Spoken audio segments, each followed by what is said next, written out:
Y en su palabra hoy el Señor nos habla en Romanos capítulo 12, versículos 9 al 21. En el libro de Romanos capítulo 12, versículo 9 al 21, el Señor nos habla procurando hacer lo bueno ante todos. En Romanos capítulo 12, verso 9 al 21.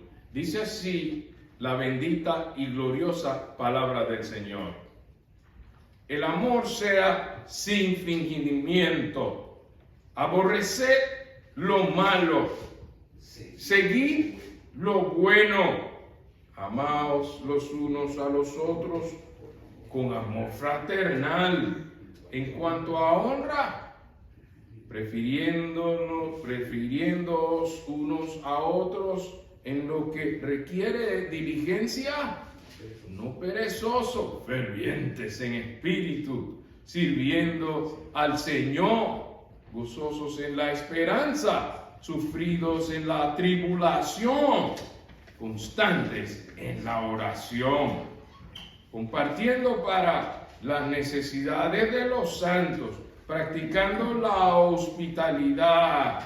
Bendecid a los que os persiguen, bendecid y no maldigáis. Gozaos con los que se gozan, llorad con los que lloran, unánimes entre vosotros, no altivos, sino asociándoos con los humildes. No seáis sabios en vuestra propia opinión, no paguéis a nadie mal por mal. Procurad lo bueno delante de todos los hombres, si es posible, en cuanto dependa de vosotros, estad en paz con todos los hombres. No os venguéis vosotros mismos, amados míos, sino dejad lugar a la ira de Dios, porque escrito está: mía es la venganza, yo pagaré, dice el Señor. Así que si tu enemigo tuviere hambre, dale de comer. Si tuviera sed, dale de beber. Pues haciendo esto, ascuas de fuego amontonará sobre su cabeza. No se ha vencido de lo malo, sino vence con el bien el mal. Padre, tu palabra es viva y eficaz. Permite, Señor, que pueda cumplir tu voluntad en medio nuestro. Que seamos no solamente oidores, sino también hacedores de tu santa y bendita voluntad.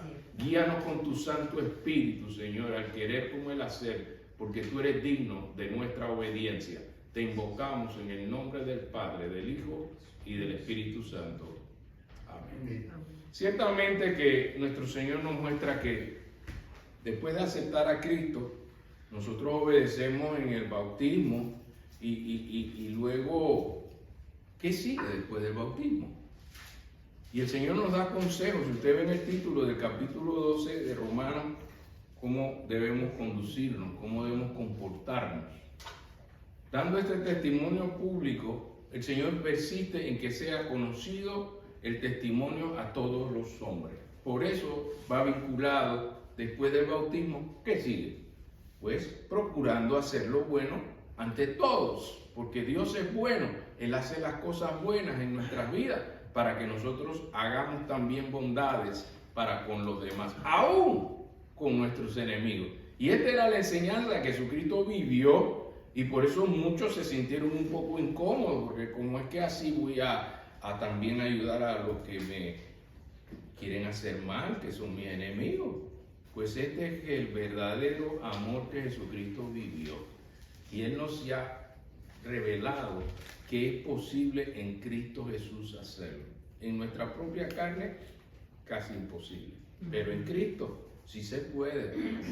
Y aquí nos dice la palabra del Señor, el énfasis: Dios es amor y Él quiere que nosotros vivamos en amor. En el verso 9 dice amor sin hipocresía. Viene fingimiento, es una palabra que viene del griego anupokritón, que quiere decir aparentar, parecer que sí, pero que en realidad no es.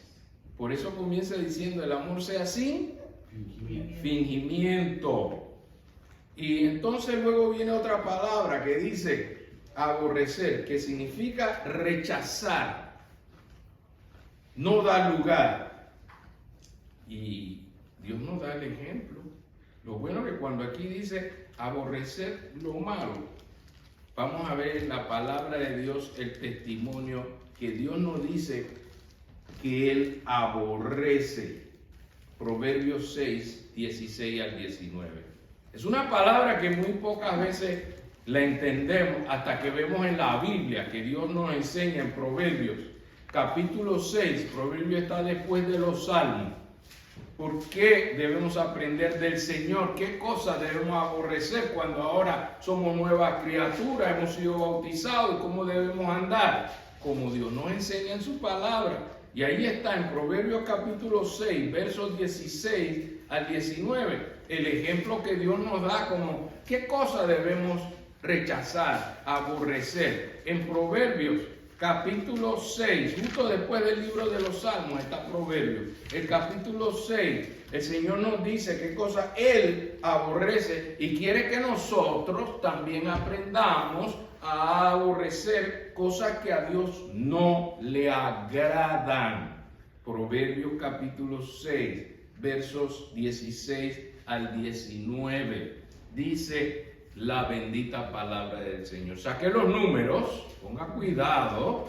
Dice, 6 cosas aborrece Jehová, y aún 7 abomina su alma. ¿Cuántas son en total?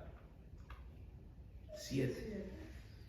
Los ojos altivos. Cuéntenle, por si acaso piensa que el número está mal. Mire, los ojos altivos. ¿Qué más?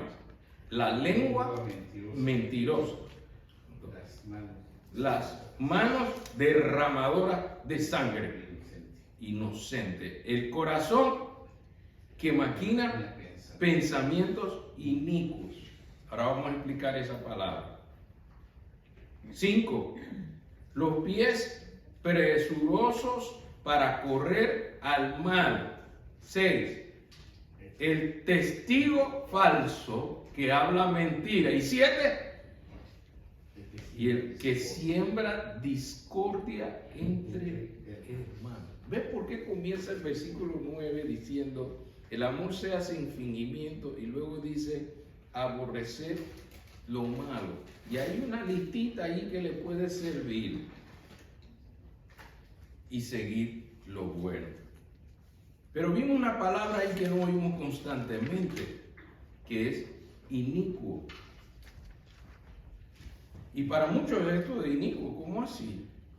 Inicuo lo explica el versículo 14 del mismo Proverbios 6. Es bueno que la palabra de Dios misma nos enseña y nos explica las cosas. Allí en Proverbios capítulo 6, versículo 14, te explica qué es iniquidad, qué es inicuo. Dice, perversidades hay en su corazón y anda pensando el mal todo el tiempo, siembra la discordia. Eso es inicuo. Qué bonito ver que la misma palabra de Dios te va explicando. Cuando tu mente y tu corazón anda en constante perversidad y constante maldad, es un corazón inicuo. Y eso aborrece Jehová Dios. Por eso es importante citar la Biblia. Proverbios 6, 19 al 21, no es cosa de los hermanos, no es cosa que el pastor no le gusta. Hay que ver qué es lo que a Dios le gusta y qué es lo que a Dios no le gusta. Y aquí está explicando bien las cosas que debemos mejorar en nuestra vida para andar en vida nueva. Volvemos entonces a Romanos capítulo 12, donde nos dice en el verso 10, amaos los unos, vuelve la insistencia. Mire, sin amor es como un platillo que suena y solo hace ruido y nada más. Pero con amor se cumple el propósito de Dios, porque Dios es amor. Y todo lo que hagamos debemos hacerlo con versículo 10 de Romanos capítulo 12. ¿Cómo debemos hacerlo? Dice, amaos a los unos a los otros, ¿cómo? Fraternales como de familia, de hermanos, primos, cuñados, todo lo que es familia, fraternal. En cuanto a honra, prefiriendo unos a otros. En lo que requiere diligencia, ¿cómo debemos hacer las cosas para el Señor? Bueno, algún día después yo lo voy a hacer ese bautismo. No se apure. No, en cuanto se refiere a lo que Dios manda en su palabra, debemos ser diligentes, sin pereza, dice ahí, no perezoso. Algunos dicen, no, cuando ya yo sepa todo de Dios, entonces yo voy a obedecer en el bautismo. No, que cuando yo entienda todo, entonces ¿dónde está el paso de fe? El paso de fe es que usted cree que Jesucristo murió y resucitó. El paso de fe es que usted cree que Jesucristo le puede dar a usted vida eterna y vida nueva de calidad. El paso de fe es saber que si muero algún día, he de resucitar como Cristo resucitó. Esto es por fe, no por lo que yo siento, es lo que dice la palabra del Señor. Entonces aquí debemos atrevernos a hacerlo, pero ¿de qué manera? Dice el versículo 11, de mala gana, así arrastrando la cama y la manta y la casa y todo. No, aquí dice que con diligencia, no perezoso, y le agrega fervientes en espíritu. ¿Qué significa ferviente? Recuerdan, el domingo pasado estuvimos viendo amor ferviente y hoy estamos viendo ferviente en espíritu. ¿Qué? Ardiente intensidad espiritual.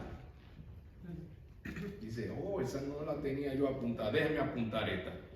Ferviente en espíritu. Ardiente intensidad espiritual. ¿Quieren un ejemplo? Vamos a Lucas capítulo 24, versículo 32. ¿Qué es un ferviente en espíritu? ¿Qué es un ardiente corazón espiritual? En Lucas 24, camino a Emaús, ¿qué ocurrió? ¿Qué se dieron cuenta cuando identificaron al maestro? Lucas 24, 32. Es un ejemplo. Lucas capítulo 24, versículo 32 dice, y decía, y en el 31 nos da el contexto que estaba pasando en ese momento. Entonces le fueron abiertos los ojos y le reconocieron, mas él se desapareció de su vista. Verso 32. Y decían el uno al otro, no, ardía nuestro corazón en nosotros mientras nos hablaba en el camino y cuando nos abría qué cosa. Las Escrituras. Hermano, ahí es cuando el Espíritu Santo hace su parte y hace arder nuestros corazones. Te abre los ojos, te abre el entendimiento. Esto es lo que dice la palabra del Señor. Ese es el fervor espiritual que nosotros debemos tener. Cuando nuestros ojos son abiertos y encontramos, ahora entiendo lo que Dios quiere que yo haga. Ahora entiendo la voluntad de Dios. Entonces, mi corazón arde.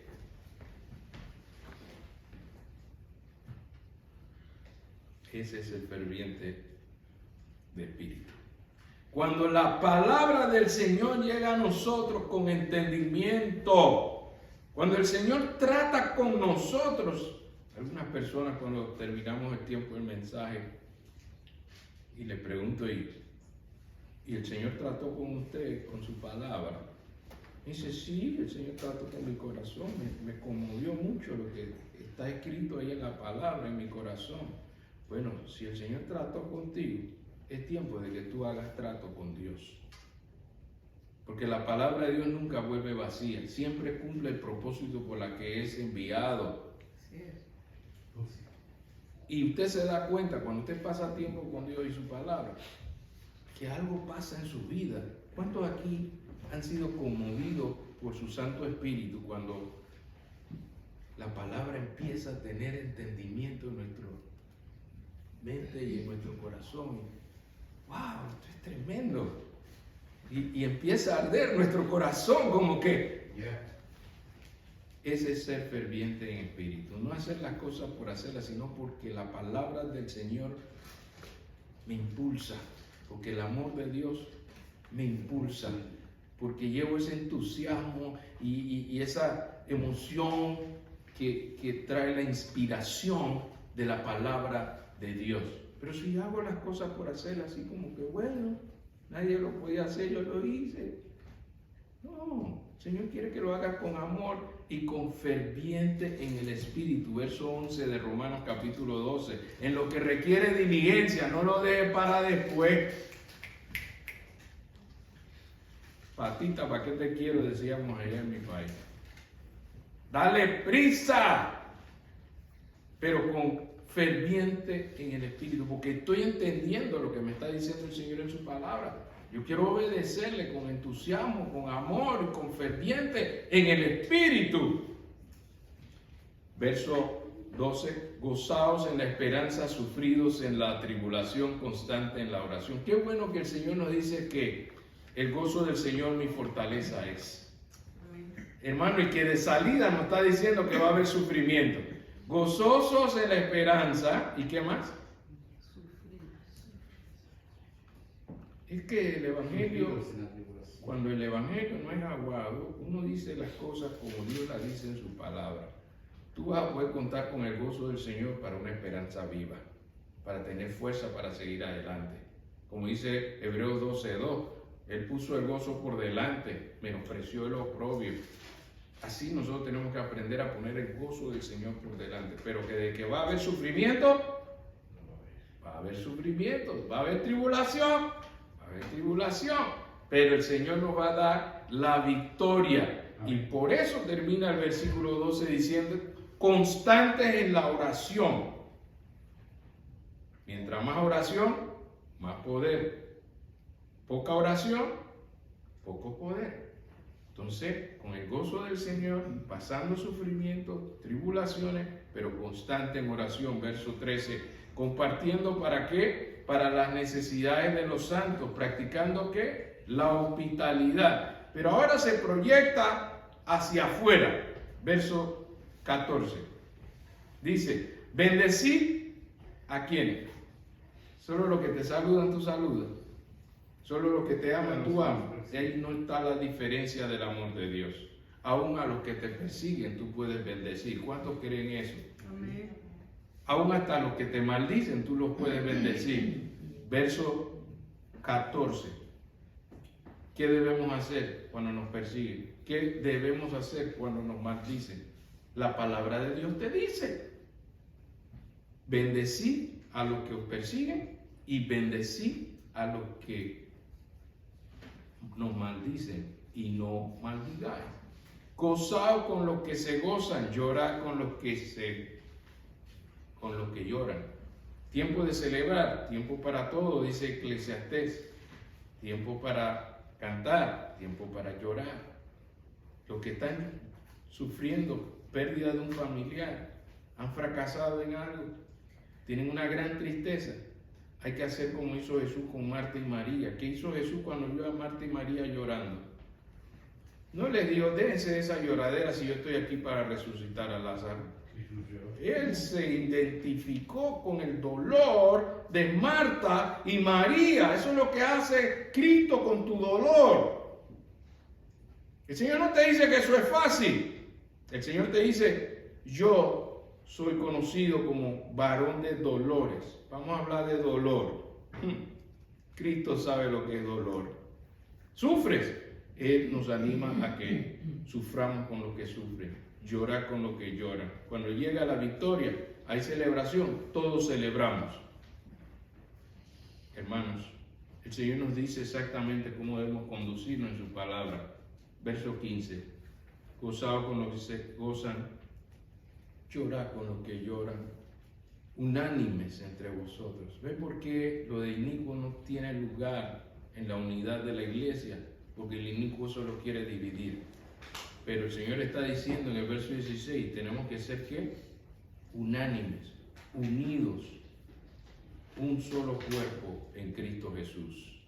No altivos, o sea, no soberbios, no como que yo sé más que todo el mundo. No, altivos no. Dios mira de lejos a los altivos y da gracia a los que se humillan. Y aquí él dice, unánime entre vosotros, no altivos, sino asociándoos con los humildes. No seáis sabios en vuestra propia opinión. La opinión de Dios es más importante que la mía. ¿Cuántos creen que esto es así? Amén. No seáis sabios en vuestra propia opinión. Pregúntale al Señor, eso que estás pensando, ¿lo haría Cristo? No seas sabio en tu propia opinión. No estés tomando decisiones solo porque te gusta hacerlo. Mira a ver si le agrada a Dios. Mira a ver si Dios está de acuerdo con que hagas esto o aquello. No paguéis a nadie mal por mal. Procurad lo bueno delante de cuántos hombres. Sobre algunos nada más. No, la Biblia dice que debemos procurar el bien a quienes. A todos los hombres. Si es posible, cuanto dependa de vosotros. A veces no depende de nosotros. Si el otro lado no quiere paz. Pero procurad hasta donde sea posible. Estad en paz. ¿Con cuántos hombres? Con todos. Todos los hombres. No os venguéis porque hay uno que venga mejor que nosotros. ¿Quién puede tomar venganza mejor que nosotros? Dice el versículo 19.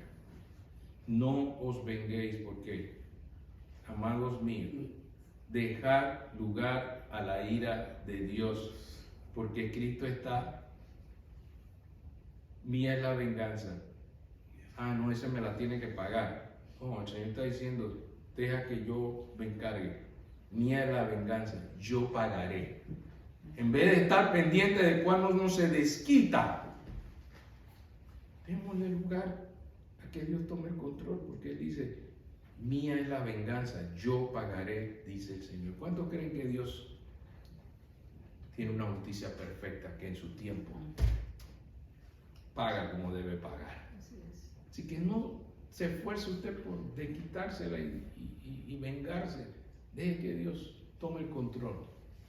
Este es el consejo del Señor en su palabra y dice, así que si tu enemigo tuviera hambre, dale de comer, si tuviera sed, dale de beber. Haciendo esto, ascuas de fuego amontonará sobre su cabeza. ¿Qué significa esto? Que hagas arder de vergüenza su cara, su mente, que aún haciéndote mal, tú haces el bien. Por eso termina la cita diciendo, no sea vencido de lo malo, sino vence con el bien al mal. ¿Qué le parece ese desafío del Señor? Estamos en esta batalla, nos hacen muchas maldades, nos hacen mucho mal, y nosotros le damos ¿con qué? Con la bondad y la gracia de Dios, para demostrarle que el amor de Dios es mayor que ese resentimiento, que ese odio, que ese rechazo. El amor de Dios nos da fuerza para vencer con el bien. ¿Cuántos en esta mañana están dispuestos a decirle al Señor, dame, Señor, no solamente el querer, sino también el hacer? La victoria con el bien. ¿Cuántos en esta mañana quisieran invocar al Señor para que su bien nos dé fuerza para vencer el mal? ¿Cuántos se unen hoy al pastor y le dicen, Señor, de toda esta batalla, yo necesito tu ayuda? Yo solo no puedo con esta lucha que es mucha, pero yo tengo un Dios que escucha. ¿Cuántos están dispuestos a ponerse de pie y decirle, Señor, ayúdame a vencer con el bien? Yo no sé cómo hacerlo, pero tú sí sabes, tú tienes el poder. Señor, dame la fuerza, dame la diligencia para hacerlo. En esta mañana podemos unirnos en este clamor. Hay tanto mal a nuestro alrededor, hay tanta influencia del mal, de las tinieblas, pero aquí todavía está la gracia y el poder de Dios. Podemos invocarle y decirle, Señor, ayúdame contra tanto mal de ojo, mala intención, pero tu poder y tu amor es mayor. Ayúdame, Señor. Señor, en esta mañana tu palabra nos habla. Tu palabra nos dice tanto que lo más importante es el amor, que tu amor, Señor, puede donde nosotros no podemos amar y perdonar. Así como tú nos amas y nos perdonas, llénanos, capacítanos, Señor, para amar y perdonar. Aún aquellos que nos ofenden y nos atacan y nos persiguen, tu palabra nos dice que en Cristo nosotros podemos vencer con el bien al mal. Señor, te rogamos, te suplicamos, Señor, Que no solamente sea una palabra oída, que sea una palabra digna, Señor, de obedecerte. Que podamos vivir tu palabra, Señor. Enséñanos a amarnos unos a otros con amor entusiasta, ferviente, con un espíritu ferviente cuando tu palabra se mueve libremente en nuestro corazón hasta discierne las intenciones del corazón. Señor, no somos perfectos, pero tú nos puedes perfeccionar. Yo estoy persuadido como Pablo que aquel que comenzó la buena obra la ha de perfeccionar hasta el día de nuestro Señor Jesucristo. Lo declaramos y lo confesamos en el nombre del Padre, del Hijo y del Espíritu Santo. Amén.